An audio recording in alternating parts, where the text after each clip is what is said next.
3 tahun lebih keberadaan Harun Masiku belum diketahui. Mengapa Harun Masiku belum juga bisa ditangkap? Apa kendala dalam melacak Masiku? Kita akan bahas usai tayangan berikut. Buronan KPK yang juga mantan caleg PDIP, Harun Masiku, hingga kini belum juga tertangkap. Data pelintasan yang didapat Divisi Hubungan Internasional Polri menunjukkan Harun Masiku berada di dalam negeri. Kepala Divisi Hubungan Internasional Polri, Irjen Krisnamurti, juga menepis rumor Harun Masiku berada di luar negeri. Menurut Krisna, Harun Masiku pernah sekali ke luar negeri, namun kembali ke Indonesia sehari kemudian. Ada data pelintasan yang menunjukkan bahwa yang bersangkutan ada di dalam negeri. Jadi apa rumor-rumor yang beredar seperti itu yang kami sampaikan. Tapi kami tidak menghentikan pencarian terhadap yang bersangkutan di luar negeri. Itu per kapan Pak data pelintasan itu Pak? Lupa tanggalnya, tapi ada. Tahun ini ya, Pak? Ya, tahun ini. Sehari setelah dia keluar dia balik lagi. Gitu. Balik lagi, ya, maksudnya balik lagi ke luar negeri? Jadi setelah dia keluar dia balik lagi ke dalam. Jadi sebenarnya dia bersembunyi di dalam, tidak seperti rumor. Tapi kita juga tidak menghentikan pencarian yang bersangkutan di luar. Harun Masiku ditetapkan sebagai tersangka dalam kasus suap Komisioner KPU Wahyu Setiawan. Masiku diduga menyuap anggota KPU tersebut senilai 600 juta rupiah. Harun Masiku memberikan uang agar namanya disetujui dalam proses pergantian antar waktu anggota DPR fraksi PDIP Dapil 1 Sumatera Selatan. 9 Januari 2020 atau sehari setelah lolos dari operasi tangkap tangan, Harun Masiku ditetapkan KPK sebagai tersangka. Pada 12 Januari 2020, Harun Masiku ditetapkan sebagai buron atau masuk daftar pencarian orang. Juli 2021, nama Masiku juga masuk dalam Red Notice Interpol. Hingga saat ini telah lebih dari 3 tahun Harun Masiku menjadi buronan. Indonesia Corruption Watch atau ICW menilai KPK tidak serius menangkap Harun Masiku. ICW menduga KPK melindungi seseorang anggota partai politik dalam kasus Harun Masiku. Kita tahu bersama rekam jejak KPK teramat buruk ketika menangani suatu perkara yang berhadapan dengan politisi. Kami menduga keras ada seseorang yang memiliki posisi amat strategis di suatu institusi partai politik yang diyakini akan ikut terseret proses hukum jika Harun Masiku ditangkap, dan KPK kami yakin sedang melindungi itu. Harun Masiku bukan satu-satunya tersangka kasus korupsi yang menjadi buronan KPK. Saat ini ada 2 tersangka lain yang masih menjadi buron, yaitu tersangka kasus korupsi KTP elektronik Paulus Thanos dan tersangka suap PT PAL Kirana Kotama. Untuk memburu tersangka korupsi yang buron, KPK telah memperkuat kerjasama dengan Divisi Hubungan Internasional Polri dan juga Interpol. Tim Liputan, Kompas TV. 3 tahun lebih Harun Masiku belum juga tertangkap. Apa yang membuat Masiku sulit terlacak? Apa kendala yang dihadapi para penegak hukum dalam menangkap Masiku? Kita bahas bersama mantan penyidik KPK Yudi Purnomo dan Dewan Penasehat Pukat UGM Zainal Arifin Mukhtar atau Mas Uceng. Mas Uceng, selamat malam. Selamat malam, Mbak. Kita masih mencoba menghubungi Mas Yudi, sambungannya terputus, nanti kita sambil coba untuk hubungi lagi. Mas Uceng, ini kan sudah lebih dari 1000 hari Masiku tidak terdeteksi, tidak bisa ditangkap, tidak mau atau tidak bisa? Saya kira memang pertanyaan klasik itu ya, soal willingness atau ability. Saya kira kalau kita bicara soal kemampuan, enggak lah ya, karena dalam banyak hal kemampuan kepolisian dan kemampuan KPK sendiri untuk mengendus yang begini itu cukup baik sebenarnya. Penyidik-penyidik KPK sendiri beberapa diantaranya paham tuh info-info begituan. Dan yang kedua, Polri sendiri kita ketahui cukup baik mengerjakan begitu banyak perkara yang saya kira juga melibatkan orang yang mencoba melarikan diri dan dapat gitu. Jangankan di level seperti ini, di level di level terorisme misalnya atau di level-level tertentu kemampuan mengendus Polri sangat baik. Gitu. Ya. Nah, problemnya saya kira ini bukan soal ability, ini soal willingness. Dan problem willingness ini agak sulit dijawab kalau mau didorong ke arah kemampuan. Willingness ini harus didorong memang adalah ya kemauan untuk melakukan itu. Dan problemnya memang adalah saya kira ada dua sekurang-kurangnya. Yang pertama adalah sejauh mana posisi Harun Masiku ini masih bisa dipakai untuk semacam bargaining di tubuh tertentu.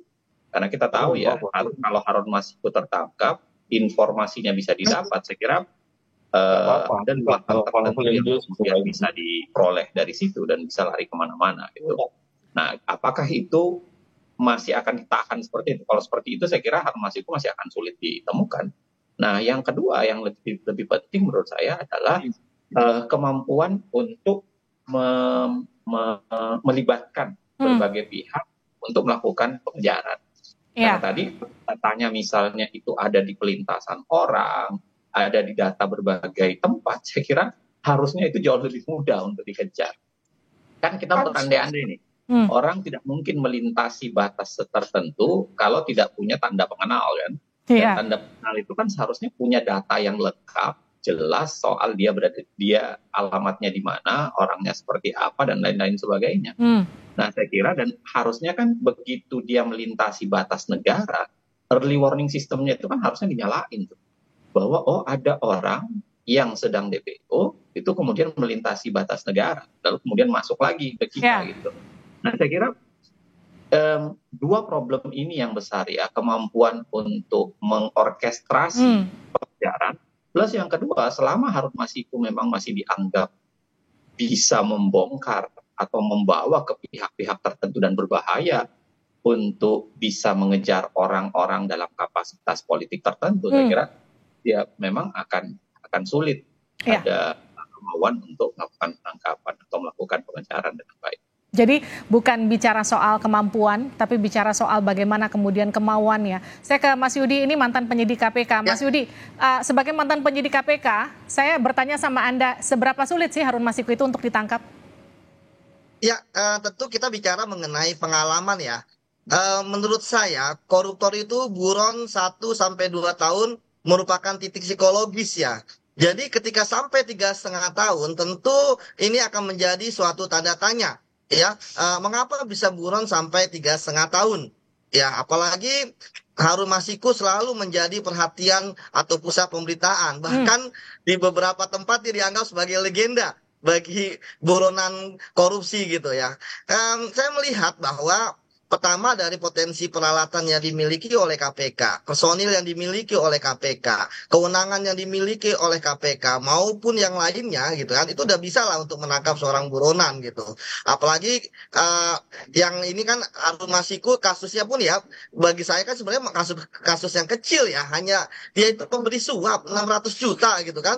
Menurut saya tidak ada kepentingan lah kalau misalnya dia ya saat ini kemarin dia nggak buron gitu ya, mungkin sudah bebas gitu kan, karena saat ini bagaimana ketika PP 99 tahun 2012 itu dicabut gitu kan, itu kan artinya mau dia justice kolaborator atau tidak bisa dapat remisi, bisa dapat pembebasan bersyarat. Jadi saya pikir secara hukum gitu kan, secara teknis nggak ada lagi lah alasan bagi Harun Masiku untuk melarikan diri gitu kan. Makanya di sini saya sampaikan ya, supaya lebih baik Harun Masiku menyerahkan diri saja gitu kan kepada KPK gitu kan atau kepolisian setempat gitu kan. Ngapain dia mengorbankan masa depan dia, apalagi dia masih muda gitu ya, terkait dengan masa depannya. Apalagi sekarang kan mantan napi juga bisa caleg gitu kan. Kemarin kan dia menyuap untuk menjadi anggota legislatif. Jadi dia masih ada kesempatan lah ke depannya. Dibandingkan sekarang nggak jelas gitu kan. Dia nggak bisa berkomunikasi dengan keluarga gitu kan. Saya justru prihatin dengan kondisi dari Harun Masiku gitu kan. Alih-alih ya menyesalkan kenapa dia harus melarikan diri seperti itu. Mas Yudi, ini kan ada pernyataan dari Kadif Hub Inter Pak Krisna yang kemudian menyatakan Harun itu sebenarnya masih di dalam negeri, terdeteksi sehari ke luar negeri, terus kemudian kembali lagi ke dalam negeri. Artinya selama ini kan dia itu ada di Indonesia. Kenapa kemudian masih nggak bisa juga dilacak? Itulah yang tentu akan menjadi keheranan kita ya. Justru ketika menjadi area yuridiksi bagi penegak hukum ya, yaitu KPK ya, dia bisa melakukan apapun gitu ya. Ketika saya misalnya dengan pengalaman saya ketika jadi penyidik KPK ya, ketika kita mengejar buronan kasus korupsi, berbagai cara kita lakukan. Mulai dari pertama kita melakukan penggeledahan terhadap tempat-tempat yang diduga persembunyian. Kita melakukan pemeriksaan terhadap orang-orang yang diduga menyembunyikan.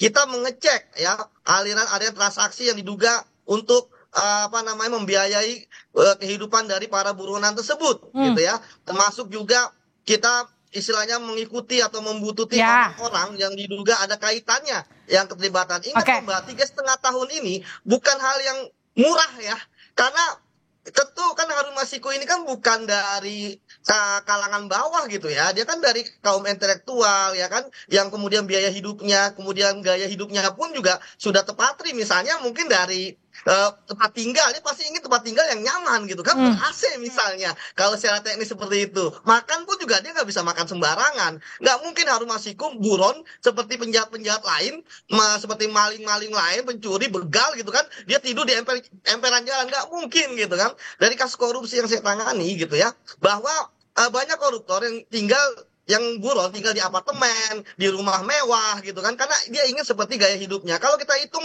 36 bulan aja ya, 3 tahun ini, 3,5 tahun 40 ya, dikali misalnya satu hari 40 juta aja, itu udah 1,6 M gitu kan. Baik. Jadi sangat mahal biaya pelarian dari Harun Masiku. Mas Yudi, ini sekarang gini, ini kan yang baru tertangkap itu kan ada Paulus Thanos ya, ditangkapnya di Thailand, kemudian sudah ganti nama. Paulus Thanos sebelum ditangkap. Yes, tapi kemudian sudah ganti nama, sudah ganti kewarganegaraan, tapi kemudian bisa ditangkap, bisa ditemukan oleh KPK.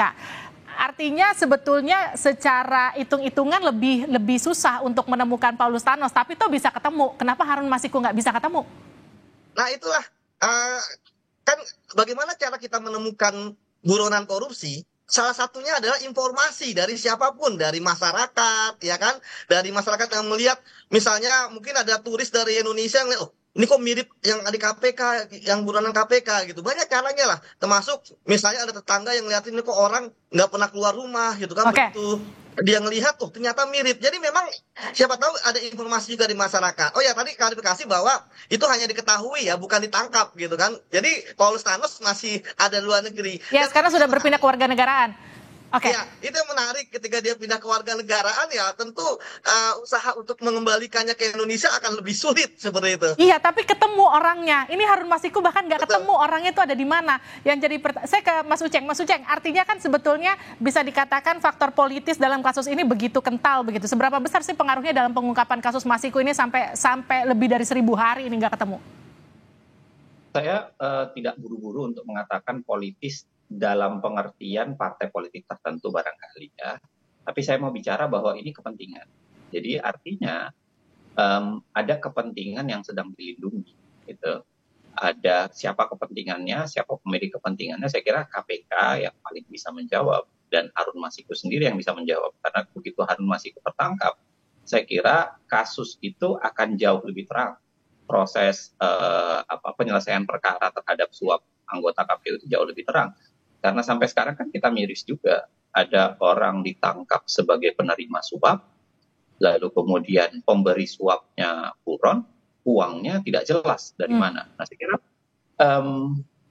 catatan besar untuk KPK, karena kita menganggap begini, KPK berhasil menyelesaikan perkara itu kalau bukan hanya sekedar nangkap orang, bukan hanya sekedar nangkap siapa pelaku, tapi kemudian itu harus bisa menjelaskan case-nya secara detail dan lengkap, plus pada saat yang sama harus keluar dengan resep yang cespleng barangkali, supaya kejadian serupa tidak terjadi lagi. Nah, di level, kalau kita anggap itu 3 level pemberantasan korupsi, mengungkap, menjelaskan ke publik dengan detail, dan yang ketiga adalah membuat resep supaya kejadian tidak terjadi lagi, saya kira KPK masih alfa di 2 level ini, khususnya dalam kejadian Harun Masiku. Nah, tagihan ini menjadi besar. Artinya, kalau misalnya KPK tidak serius, kalau misalnya kepolisian tidak serius, jangan-jangan, lagi-lagi jangan-jangan ini ya, ada kepentingan yang sedang mau dilindungi. Gitu. Artinya gini, bisa nggak Harun Masiku pada akhirnya ketangkep? Mas Uceng, Anda optimis nggak ke sana? Nah, itu yang saya bilang 2 tadi. 2 yang di awal tadi saya bilang. Manakala Harun Masiku perannya itu ternyata tidak sebesar atau tidak bisa mengungkap yang lain, atau Harun Masiku jangan-jangan sudah bisa dikondisikan bahwa dia tidak perlu bicara ke semua hal. Dia tidak perlu mengungkap semua hal dan cukup pertanggungjawaban itu melekat pada dia. Ada beberapa kasus korupsi kan begitu. Pelakunya atau pelaku yang bukan utama sebenarnya itu mencoba melindungi orang-orang di belakangnya kan, dengan kemudian menjadi mengaku sebagai pelaku tunggal gitu, atau pelaku yang satu-satunya, atau pelaku pertanggungjawaban sebenarnya. Nah, kalau itu sudah terkondisikan, saya kira ada kemungkinan kemudian Harun Masiku akan ditangkap. Dan yang kedua, kalau kemudian ada kerjasama yang baik antara aparat penegak hukum, lalu kemudian kelembagaan-kelembagaan lainnya, masyarakat, maupun saya kira kementerian dan lembaga lainnya, termasuk imigrasi dan berbagai lembaga lainnya. Saya kira itu dua faktor penting untuk melakukan penangkapan. Tanpa itu saya kira tetap akan mustahil. Dan tentu perlu kemauan yang sungguh-sungguh begitu untuk kemudian menemukan Harun Masiku. Ya. Terima kasih Mas Uceng, terima kasih Mas Yudi sudah bergabung bersama kami di Sapa Indonesia Malam.